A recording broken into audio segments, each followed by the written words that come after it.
भारत और ब्रिटेन के बीच आज फ्री ट्रेड एग्रीमेंट साइन हो सकता है, जिसके तहत दोनों देशों के व्यापार और निवेश को बढ़ावा मिलेगा। साल 2022 में दोनों देशों के बीच समझौते को लेकर बातचीत हुई थी, जो आज फाइनल हो जाएगी। भारत में हो रहे बड़े पैमाने के डिजिटल फ्रॉड पर कार्रवाई के तहत कंबोडिया सरकार ने भारत की अपील पर 15 दिनों में 3075 ऑनलाइन ठगों को गिरफ्तार किया है। इनमें 105 भारतीय और अन्य कई देशों के नागरिक शामिल हैं।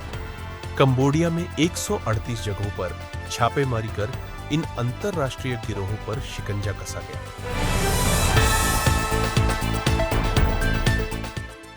राज्य में बढ़ते साइबर अपराधों के बीच बिहार सरकार ने सभी सरकारी विभागों और प्रतिष्ठानों की साइबर ऑडिट कराने का निर्णय लिया है। आर्थिक अपराध इकाई योयू को नोडल एजेंसी बनाया गया है, जो CDAC और I4C जैसी संस्थाओं के सहयोग से यह प्रक्रिया शुरू करेगी। इसका उद्देश्य सरकारी वेबसाइटों, ऑनलाइन सेवाओं और लेन देन की सुरक्षा जांचना है। बिहार में प्रदेश पुलिस में सिपाही भर्ती की बुधवार को लिखित परीक्षा हुई। राज्य के सभी जिलों में कुल 627 परीक्षा केंद्रों पर एकल पाली में आयोजित हुई। परीक्षा के दौरान 29 अभ्यर्थियों पर कार्रवाई की गई और 4 लोगों को गिरफ्तार किया गया।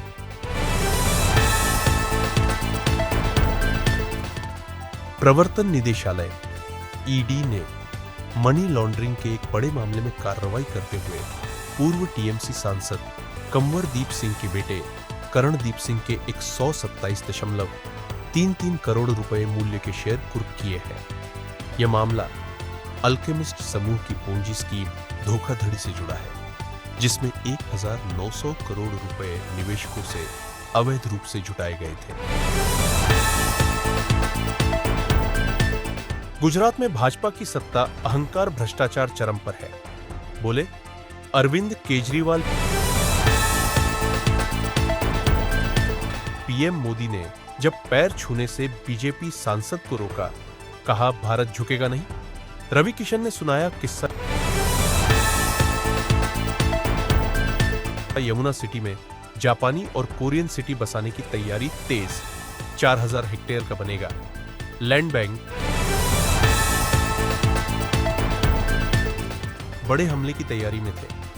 अल कायदा के आतंकी दिल्ली में था। मास्टरमाइंड ATS ने किए चौंकाने वाले खुलासे।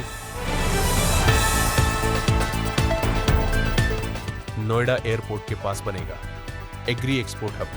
विदेश पहुंचेंगे यूपी के कृषि उत्पाद। नालासोपारा मर्डर केस में पुलिस ने किया नया खुलासा। घर में पति को टाइल्स से दफनाकर सोती थी। पत्नी ग्रेटर नोएडा में पतंग के चक्कर में 9 साल के बच्चे की जान पर आई आफत। एक और प्लेन क्रैश। इटली में सडरडेचक पर दौड़ ढाती, गाड़ियों के बीच गिरा जहाज, बना आग का गोला। ग्रेटर नोएडा में पेड़ डीडेज काटने पर बड़ा एक्शन। काइनन ट्रैक्टर को ब्लैकलिस्ट करे फायर की तैयारी। ग्रेटर नोएडा और ग्रेटर नोएडा वेस्ट की सोसाइटियों में आए दिन होने वाली पानी की दिक्कत को लेकर प्राधिकरण ने बड़ा कदम उठाया है। अनोखी विदाई देखने को मिली। विदाई समारोह में जब आम लोगों के साथ बॉलीवुड सितारे पहुंचे तो सभी हैरान हो गए।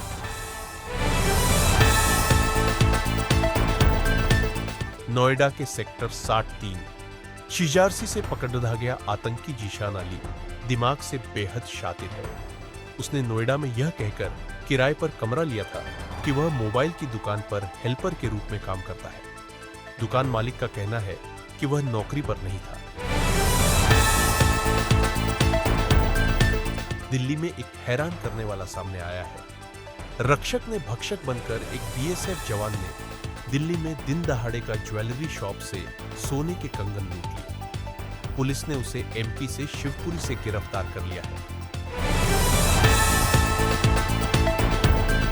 भारत ने 5 साल बाद 24 जुलाई 2025 से चीनी नागरिकों को पर्यटक वीजा जारी करना फिर से शुरू कर दिया है। कोविड-19 और 2020 के गलवान संघर्ष के बाद यह सेवा निलंबित कर दी गई थी। भारत में चीनी पर्यटकों के लिए अब फिर से वीजा प्रक्रिया शुरू हो चुकी है। इसके तहत नागरिकों को पहले ऑनलाइन आवेदन करना होगा और फिर बीजिंग, शंघाई या ग्वांगझोउ में वीजा केंद्रों पर दस्तावेज जमा करने होंगे।